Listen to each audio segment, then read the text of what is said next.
Bunya na katikati ya Ituri esali bambula ebele lelo CAA azalaki lisusu kokende kuna te kasi sikoyo tozongi. Karibu kwetu. CAA aza na esengo makasi ya koyebisela bino ke azongeli bavole na ye en destination ya Bunya. Bavole yango ekobanda kosalema na avion na ye ya Airbus A320. Karibu.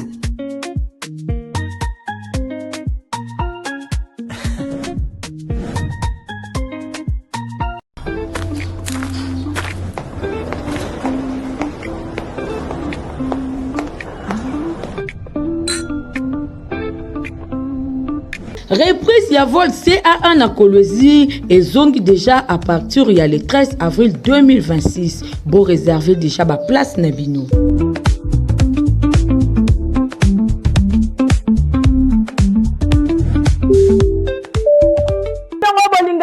Folinga la journal la peuple mbote na bino nyonso na esengo to fongoli yango pona kotasa bino ndenge chef de l'état Félix Antoine Tshisekedi Tshilombo ayambaki lundi 1er juin na cité ya Union africaine. Directeur général ya OMS Dr Tedros Elongo balobelaki ba effort oyo ezali kosalema pona riposte contre Ebola pe 5 premiers malades oyo babiki na bokono ya Ebola pe construction ya centre de traitement ya 6 places na ville ya Bunya na province ya Ituri. Toko baba sangola biso pona kotesa bino ndenge première ministre Judith Suminwa a présidé des réunions stratégiques lundi 1er juin pona coordination ya riposte contre épidémie ya Ebola na République démocratique du Congo. Nathalie Kaila héritier mapindema. Pona kolite na ndenge ya malamu kotelemela Ebola, coordination ya riposte contre 17e épidémie ya Ebola, na tina wana ba réunion stratégique mibale ezalaki présidé lundi 1er juin et paye ya premier ministre Judith Suminwa Tuluka. Première réunion et sangisaki comité à pilotage multisectoriel pays à riposte contre maladie à virus Ebola. Yami Balé et sangisaki ba membre et accord diplomatique accrédité na République démocratique du Congo pe ba partenaires internationaux oyo bazali engagé na lutte contre Ebola. Réunion à comité à pilotage multisectoriel ezalaki suite na mission oyo et salemaki mikoleleki na ville ya Bunya chef-lieu à province ya Ituri épicentre ya 17e épidémie. Et pas ya ministre de la santé publique, hygiène et prévoyance sociale Samuel Roger Kamba et l'ongona ministre de la communication pe média pe porte-parole ya gouvernement Patrick Mouyaya. Na séance oyo bosimba ke ba ministre bazwa ki connaissance ya rapport ezala ki présenté et pas ya délégation oyo ekendaki pe batindika ki vision ba différentes phases d'intervention pour na ko adapter davantage riposte contre ba réalité oyo ya Ebola et monani na terrain. Beaucoup tani oyo permettait qui peut passer en revue l'action est engagée dans le domaine de la surveillance épidémiologique puis prise en charge des malades puis les sensibilisation de la communauté pour la mobilisation des ressources nécessaires pour contenir maladie oyo ba présenter qui état la situation épidémiologique. Ministre de la santé publique, hygiène et prévoyance sociale Samuel Roger Kamba a annoncé que finalisation y a analyse y a ensemble d'échantillons oyo ezala qui prélevé sur terrain. Bosimba pe boyeba que Samuel Roger Kamba a rassuré pe population liboso ya kobanga nyonso oyo ezali komona na absence ya vaccin spécifique contre souche actuellement na circulation. Patron ya secteur ya santé a souligné que expérience oyo et monani na République démocratique du Congo ezali pona ba épidémie oyo et yaki mikolo ya liboso. Boy avant quelques heures wana comité ya pilotage ya premier ministre ba kutana ki na ba ambassadeur accrédité na République démocratique du Congo et longo na ba partenaire et belé oyo bazali impliqué na riposte. Directeur général de l'Organisation mondiale de la santé yep a participé ki na séance ya ba échange oyo. Judith Suminwa a talisi que gouvernement azali ko kamba lutte contre épidémie pe azali ko maintenir coopération moko malonga et longo na ba partenaires internationaux. Na suka beaucoup na bango ba diplomate ba ministre ya communication pe média Patrick Mouyaya ba expliquer que ba échange oyo et permettre pour na ko présenter na ba partenaires ba progrès oyo ezali réalisé na riposte contre Ebola. Boyebo simba ke na aéroport ya Bunya ekofungwama poso ezali koya pour na misala oyo ezali kolobela ba dispositif pour na prévention mingi vraiment lavage de mains pe prise de la température nyonso ezala ki réalisé pour na réouverture oyo et ko permettre pe ko faciliter ko tinda ba appui nyonso oyo ezali destiné pour na riposte na bokambeme ya premier ministre Judith Suminwa Tuluka ba mesure ezali kozwama pour na kotelemela 17e épidémie ya Ebola pe ko protéger population oyo azali exposé. Na Sénat boyeba ke séance plénière ezalaki organisée kuna toujours na bokambemi ya yemoko honorable président Jean-Michel Samalukonde. Chambre haute du Parlement, Sénat, ba adoptaki na unanimité lundi 1er juin 2026 projet à loi Oyo ezali autorisé ratification ya RDC ya convention et organisation des Nations Unies pour l'éducation et la science et l'ongona culture UNESCO na mokuse na reconnaissance ya ba qualification Oyo et mona na enseignement supérieur séance plénière Oyo ezalaki présidé et pas ya président Jean-Michel Samalukonde Kenge et se déroulaki na climat ya échange moko ya malonga ba sénateur bakumisaki pertinence ya texte oyo ezali ko viser ko faciliter mobilité académique et professionnelle ya ba étudiants diplômés congolais na international après examen pe débat na plénière. Projet ya loi oyo ezalaki soumis na vote sur 109 sénateurs oyo bazwami na chambre haute ya parlement 79 nde ba participaki na scrutin résultat 79 voix ba votaki pour 0 voix contre pe 0 abstention texte oyo ezalaki adopté na bato nyonso oyo ba votaki boye ratification oyo eko permettre na RDC à harmoniser système na ya reconnaissance ya ba diplôme na ba standards internationaux pe na lutter contre fraude académique pe kokolisa attractivité ya ba université congolaise pe lisusu ekosala ke avancer moko ya makasi esalema na ba milieu ya ba étudiants congolais pona kokoba ba études na bango na étranger na suka ya vote président Jean-Michel Samalukonde Kenge alevaki séance pe a félicitaki ba sénateur pour na sens na bango ya responsabilité. Na Assemblée nationale pe bosengeli koyeba ke commission défense et sécurité a auditionnaki vice-premier ministre en charge ya défense nationale pona oyo etali bongo coopération militaire régionale Ritima Pinel. Commission défense et sécurité ya Assemblée nationale présidé na député national Ribens Mikindo ba auditionnaki lundi 1er juin 2026 vice-premier ministre ya défense nationale pe ancien combattant Guy Kabondo Mwadiamvita pour la question sécuritaire et belé à intérêt national. Ba échange et tourna qui mingi vraiment na accord ya coopération militaire oyo ezalaki conclu entre République démocratique du Congo et l'Ongona République centrafricaine. Sécurisation à frontière problématique ya ba élever mboro ba activité ya l'ordre de résistance Hermi Elera na mokuse pe menace persistante oyo ezali koumela ya ba allié démocratique force ADF na mokuse na est ya RDC. Audition oyo ezalaki na cadre ya mission ya contrôle parlementaire exercé et pas ya commission défense et sécurité pour na koluka ko évaluer ba mécanisme oyo ba kotia pour na ko battre la souveraineté nationale, ko renforcer protection à la population pe ko battre la stabilité ya territoire. Dans séance oyo vice-premier ministre et ministre a même qui ba réponse na ba préoccupation ebelé oyo ezalaki soulevé et pas ya ba élus nationaux. Toutefois ba question mususu oyo esenga ki ba précision supplémentaire ya ba élément technique ya makasi ba réponse complémentaire et kotindama ya kokomama na commission défense et sécurité de marche oyo ezali kotalisa volonté ya gouvernement pour na ko garantir information moko complète et transparente na représentation nationale pour na dossier stratégique nyonso wana na tina ko battre la collaboration institutionnelle entre exécutif et l'ongona parlement na suivi ya ba enjeu oyo ezali lié na défense pe na sécurité ya République démocratique du Congo. Kaka na oyo etali Assemblée nationale boyeba ke bazalaki pe na plénière mokolo ya mardi 2 juin la salle de congrès ya palais du peuple et pas wapi balobelaki évaluation de l'état de siège et longo na participation ya ban membre ya gouvernement local la vice-premier ministre ya ba intérieur vice-premier ministre ya défense pe ministre d'état ya justice ko ba ministre d'état ya ba affaires étrangères tokoba basango na biso pona kotasa bino ndenge conseil économique et social na bokambemi ya président Jean-Pierre Kiwakana ba clôturaki session na bango ya avril 2026 mokolo ya lundi 1er juin Christian Kangebeni héritier Mapine mapesi bino ba détail.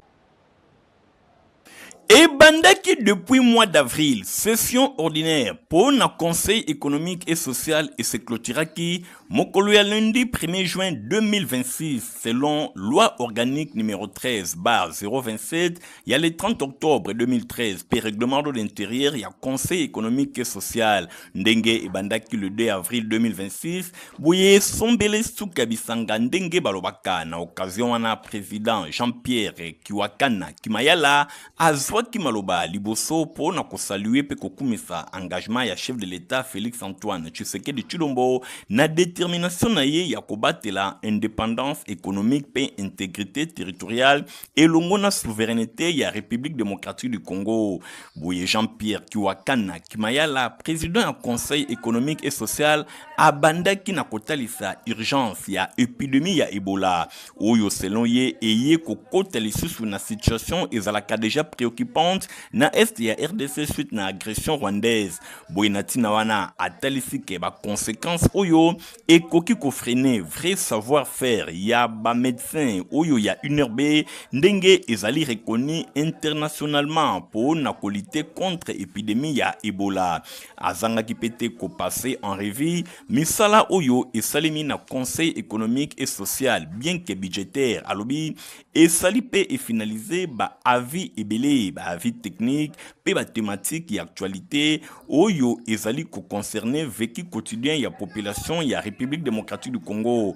Au cours il y a 2 mois alobi kobanda jeudi 9 avril 2026 bango ba travailler d'arrache-pied pour nakota contribution na bango dans organe nyonso ya Conseil économique et social. Alobelaki calendrier ya misala sa session ordinaire ya avril 2026 ndenge misala isalemaki alobelaki pe rapport ya intercession ya ba mission ya ndenge na ndenge procès verbaux ya ba séance plénière. Alobelaki prévision budgétaire ya 2027 ya Conseil économique et social oyo ekozala adopté mikolo ezali koya. Boye balobelaki lisusu révision ya 3e mandature ya Conseil économique et social. Balobela ki ba avi ya ba enjeux socio-économiques ya corridor ya lobito. Avi na bango na gestion ya portefeuille ya ba retraité na République démocratique du Congo. Pe lisusu impératif ya gestion judiciaire. Sur le plan ya impératif ya gestion judiciaire et transparente, pe bongo na bongo. Boye balobela ki pe avi na bango ya redynamisation ya paysanat na République démocratique du Congo, ba enjeu pe ba perspective ya avenir. Ba pesa ki pe avi na bango na oyo etali renforcement ba principe ya éthique pe ya déontologie ya personnel soignant na République démocratique du Congo pe bongo na bongo. Ba matière mususu oyo ezalaki traité te et kosala objet ya traitement durant intercession suivant feuille de route oyo ekozala adopté na conférence de président. Sur le plan économique, Jean-Pierre Kiwakana Kimayala alobeli ba prévision oyo ezali kotalisa ba demande en cuivre sur le marché international ezali kotalisa ke yango ezali bongo ko se maintenir na niveau wana actuellement pe lisusu mikolo ezali koya possibilité ya légère augmentation ezali bongo komonana. Boye natina wana président ya Conseil économique et social Jean-Pierre Kiwakana Kimayala atalisi ke na suka ya chaque session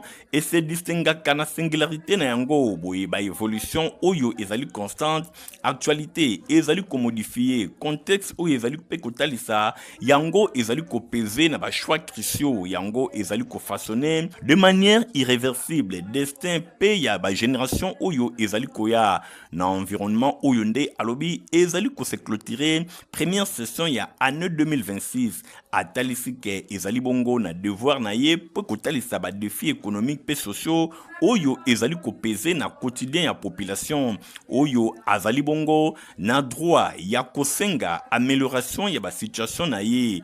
Boenati na wana atalisi ke ezali bongo ko demeurer moteur moko ya action politique pe ya représentation nyonso oyo etalisi mission ya population azali na yango pe azana ba droit ya ko exiger bonne gouvernance oyo ezali ko s'épuiser na qualité ya nature ya ba racine oyo ezali ko alimenter à partir ya loi fondamentale ezali bongo normal pona yi natina wana Jean-Pierre Kiwakana Kimayala asukisaki discours na ye na ko renouveler ka ba félicitations na bato nyonso na kati ya Conseil économique et social na ndenge bas'implikaki activement po na kotombola mosala oyo bango bazali kosala. Alobi toujours un esprit ya responsabilité, ya patriotisme pe ya solidarité nationale esengeli moto nyonso akoba na komene ba action au service ya mboka na biso République démocratique du Congo.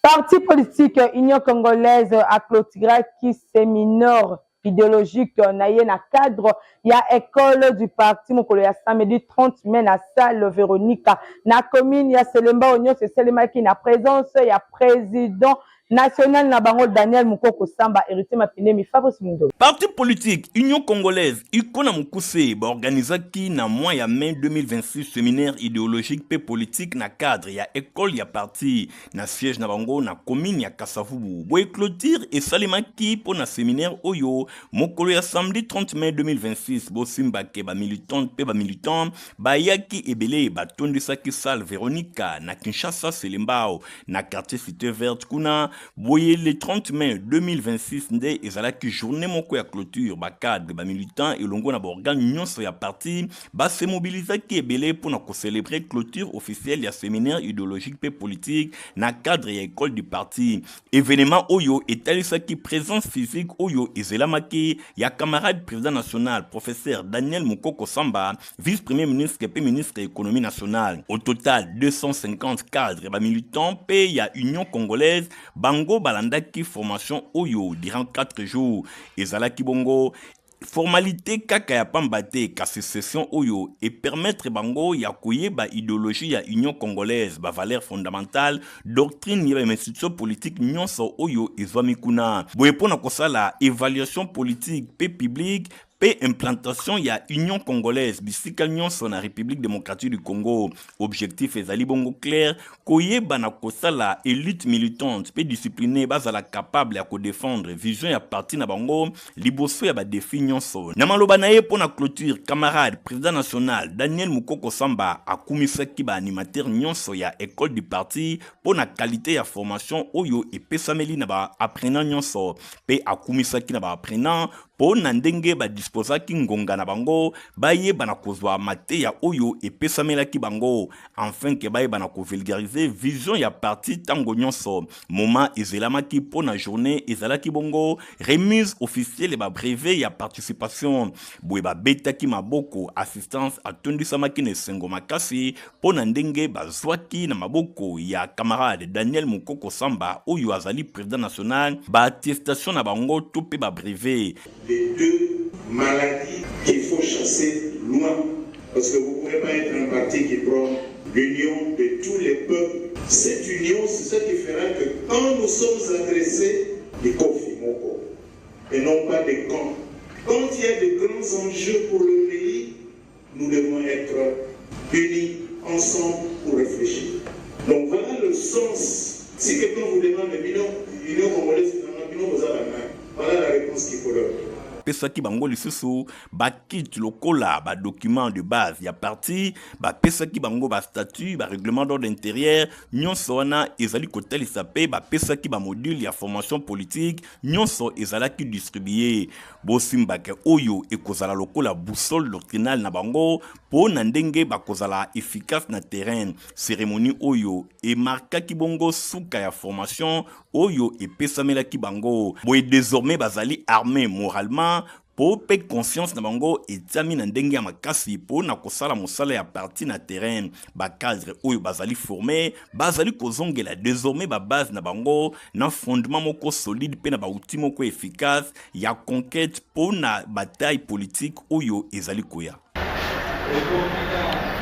Communauté famille chrétienne pour ya simple 10 na bokambe mi ya couple cordon qui tenge ba fête qui journée sans stress mokola dimanche 31 mais kuna na village Kimpoko na commune ya Malu Christian Kangebe ne tema pinde.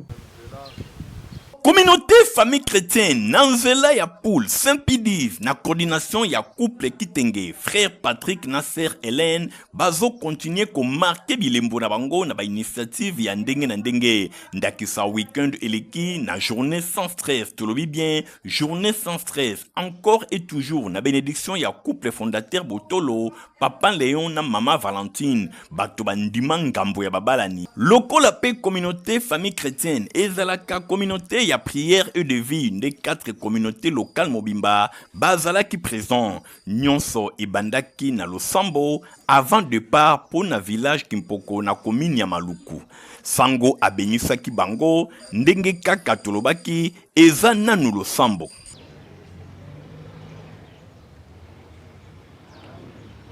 Na esengo wana nde ba frère balobaki boy. Lelo ezali mokolo ebongisamaki pona biso tokende na village ya Kimpoko pona anti-stress omoni tofandi makambo ebele siko tokende ko se détendre ya omoni moko lelo tozobima bao baboyaka communauté famille chrétienne baza na kozanga boyebi soki bayaki na boyebi bayaki na bososoli mbe bakoko kima famille chrétienne te po famille chrétienne ezosala biso po tozala famille chrétienne ekolisi biso na makambo ebele oyo toyebaki te kasi na mobali basangani kasi na mwa kobendana la communauté esunga biso te po tozala bomoko tozala bolingo atako matata ezali me bolingo nde ezalika mpo ekoprime po te bomoko ezala na kati na libala tina secret ya biso monene yango wana. Ebongo tangu bakomaki na village Kimpoko toujours na supervision ya couple Cordon Kitenge baser bazalaki na baje lokola nzango bamisusu na football bamisusu na mai Pekoseka izalaki au rendez-vous. Bolingo mbote bwabino mbote ya furumia misatwa yungani yeba jwe sika na yakanga magate ya papa banaki kote ya tout droit metangu ba furumi ba komo soye akomo te na cadence wana ndengi nini yaya bandeko wa bolingo ga isango na yekole isabino papa lobi asona kwanzi tena okufa atidi nzembo ezala logwa générique catholique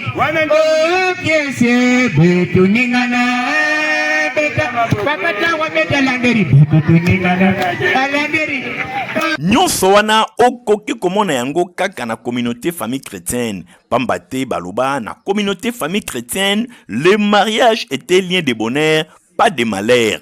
Couple Cordon Kitenge, frère Patrick Nasser Hélène, Longonia, Mokakoswa, toujours na direction, ya couple fondateur Botolo. On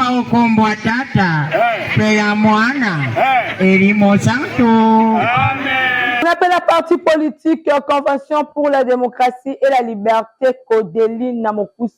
Ba commémorer qui bon samedi 30 mai 2e anniversaire ya liwa ya président fondateur na bango ezali patriarche Barthélemy Bochwa l'union so elekana ki na ferme na ye kuna na village Kimpoko na commune ya Maluku. Christian Kengebeni héritier Mapindemi Igon. Unis dans l'effort pour 2 ans jour pour jour depuis Atika mokili ya bato ezali bongo Barthélemy Bochwa Lilengomon oyo azalaki patriarche boye cérémonie moko ya kafu esalemaki na village Kimpoko na commune ya Maluku epai wapi mozole na ye esalema epai azali kopema po na libela natina wana délégation ya parti politique babengi Convention pour la démocratie et la liberté Kodeli na mokuse na bokambeme ya président national Eric Mokemo bakomaki sur place pour na commémorer date oyo boye akokisi 2 ans depuis akufa Barthélemy Bochwa Lilengomon azalaka président pe fondateur ya parti politique oyo Kodeli nyonso ebandaki vraiment kitoko mot d'ouverture et pesamaki boye président Eric Mokemo azwaki maloba pour na kotalisa tina bato basangani pona commémorer 2 ans ya liwa ya patriarche Barthélemy Bochwa Bochwali Lengomo. Bongo na sima ezalaki moment ya dépôt ya bagir de fleurs na mozole na ye epai wapi akundama esika moko na molongani na ye mama Bernadette Ngunda. Nyonso elikai kitoko, président national ya Kodeli Eric Mokemo elongo na délégation nyonso ba membre ya Kodeli bandeko ba ami pe ba connaissance bango nyonso balikaki pona ko se recueillir liboso ya tombe ya patriarche Barthélemy Bochwali Lengomo. Bongo na suka Eric Mokemo président national ya Kodeli alobaki boui oyo ezongaka directement ezali ba dernier moment oyo tozalaki na ye avant à voyager inongo. Alors so tokomi badate oyo na monaka ba dernier moment tina mokolo atika biso. Ça c'est le souvenir qui me revient so tokomi na ba alentour à date ya lelo. Ouais, témoignage d'ailleurs kuna pe na kosala témoignage à makasi ya onde na kosala pe kuna c'était azalaki mutu moko azalaki na sens ya anticipation. Azalaki makasi na anticipation ayebaki kosala ba projection. Et ça c'est une qualité qui le caractérisait. Et école na ye ezalaki école ya tolérance. Hein, ayebaki ko tolérer muninga. Ezalaki école na ye ezalaki école surtout ya tolérance. École ya abnégation. École ya kozala sûr na avenir. Non, chaque jour na fortifier kabango. Na fortifier kabango na lobana na bango na bi. Politique, c'est d'abord la constance. Politique, c'est la loyauté. Et politique, c'est la persévérance. Bilo misato na ezali très capital na vie à un acteur politique. Il faut que vous ayez la constant. Parce que ce que vous avez na patience te, pour que tambola. Et au risque vous êtes capable. Il y a un bon exemple sur terre. Parce que politique, vous allez terrain moko vraiment c'est la patience mingi. Et persévérance. Et bandegonde to tikala na lendi sarabangoka na persévérance, patience, constance. Parce que c'est ça, école ya patriarche Barthélemy Bochwali Lengomo. Nasima ko déposer ba gerbe de frères ezalaki moment ya ba témoignage epai wapi moko sima ya moninga alekaki pona ko témoigner misala kitoko pe ya malamu oyo patriarche Barthélemy Bochwali Lengomo asala awa na sena moi avandaki bien na bato akabolaki oyo azalaki na yango elongo na bato etalisi vraiment que Barthélemy Bochwali Lengomo azalaki patriarche nyonso elekaki vraiment kitoko ba témoignage oyo etalisaki vi na ye awa na sena moi boye bongo na suka ya cérémonie kolia pe komela ezalaki au rendez-vous boye 2 ans ya liwa ya Barthélemy Bochwali le patriarche président national ya Kodeli ezalaki commémoré kaka na ville ya Kinshasa te ndenge moko pe na Chumbiri na territoire ya Bolobo na province ya Mai-Ndombe bango pe basanganaki pona kokanisa 2e anniversaire ya liwa ya président national pe fondateur ya Kodeli patriarche Barthélemy Bochwali na ndenge na bango.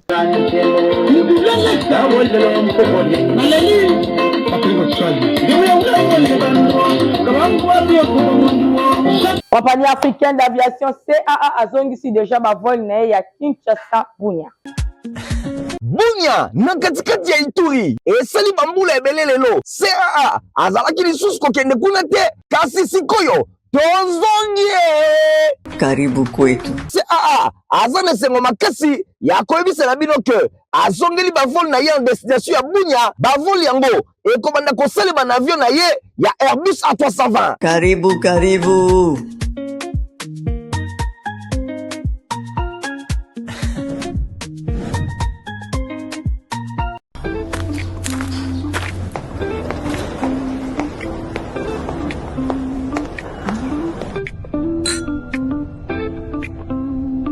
Reprise ya vol CA1 na Kolwezi ezongi déjà à partir ya le 13 avril 2026. Bon réserver déjà ba place na bino.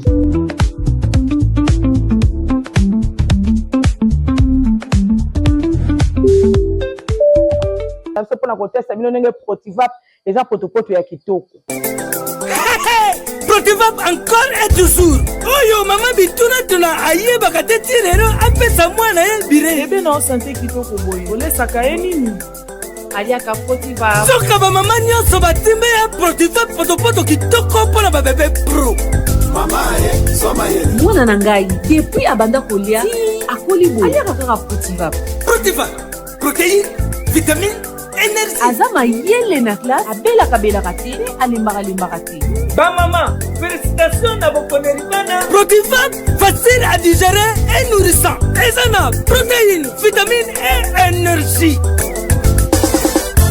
Hey, bébé na yo kitoko ninyo esakaye. Ma ba inga kango, santé kitoko nzoto makasi. Matemi disa, mama de zamana. Sukana mbimbi, oye sukana mbimbi. Protivap. bosozoli ke info lingala journal ya pepe mpona pepe yango ekomi na suka bandeko botikala malamu. Au revoir. Ezando tote, ezando réalité. CAA, compagnie africaine d'aviation, Fumu. Pas de temps mort, namasolo ya mapata. Rafale toujours, botu nangani niye, number 1 ya mapata. CAA, azongisi bavol na ye na Bunia. Déjà, le 20 avril, Oyo, Bosepela, Kinshasa Bunia, 3 fois par semaine. Veut dire lundi, mercredi, et samedi. Bavol Oyo, et kozala effectué na Airbus A320. Karibu, karibu.